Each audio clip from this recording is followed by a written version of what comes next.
Hello, my name is Chloe Devine. This week for the bibliography, I chose the ethical and professional issues section because that was one of my lowest scores in my pretest. This first article is a clinical informed consent and ABA. This article discusses the ethical and legal obligations that clinicians must have when working in the field of ABA. Informed consent was the main topic that was discussed in this article, and it discussed how voluminous and difficult it can be to follow all legal requirements for informed consent, and informed consent is a big part of our ethics code.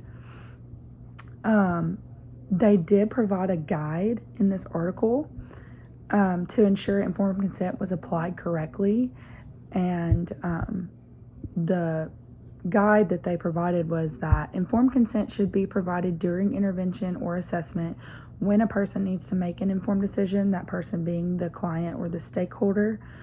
Also, the clinician should disclose information such as benefits and risks of treatment or intervention, and then the behavior analyst experience or rate of success while implementing these interventions, and the availability of other providers in that area that might have more experience or could implement that intervention even more. I didn't know that informed consent went that detailed, I guess, until I read this article. And so I am glad that I have a guide that kind of broke it down and discussed the different aspects of informed consent with a client. And then the next article was Dealing with Uncertainty, a Systematic Approach to Addressing Value-Based Ethical Dilemmas in Behavioral Services. This article discussed practical ethical dilemmas in the field of ABA. It provided a step-by-step protocol for how to approach and resolve ethical issues, mainly through telehealth. So this article was based on telehealth, but I think that it made some really great points for in-person and telehealth services. It describes ethical principles and values such as beneficence, non-maleficence, autonomy, fidelity, etc., and what each of these mean to clinicians. And it provided a good description of each of these points in the ethics code. And then the protocol used in this article is a step-by-step procedure, and it's to describe the dilemma, determine 2 action options, identify supporting reasons for each option, list reasons to not support each option, choose the best solution, and then minimize the negative effects that that option could have. So with this step-by-step protocol, it just helps to work your way through ethical dilemmas and figure out exactly what you're supposed to do about those. And it just kind of put that in perspective for me in a more clear way.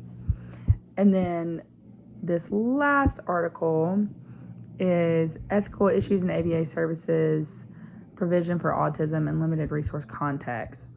And this article was analyzing the efficiency of China's early intervention program for children with autism.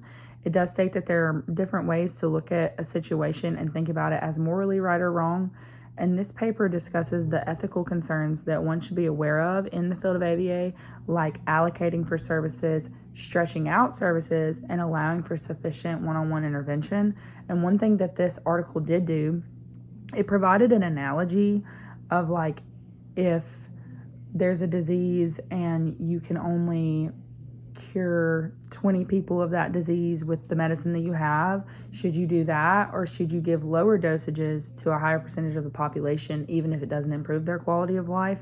And so that was a big moment for me to know okay, there's 2 different ways to look at ethical dilemmas and which one is the right way.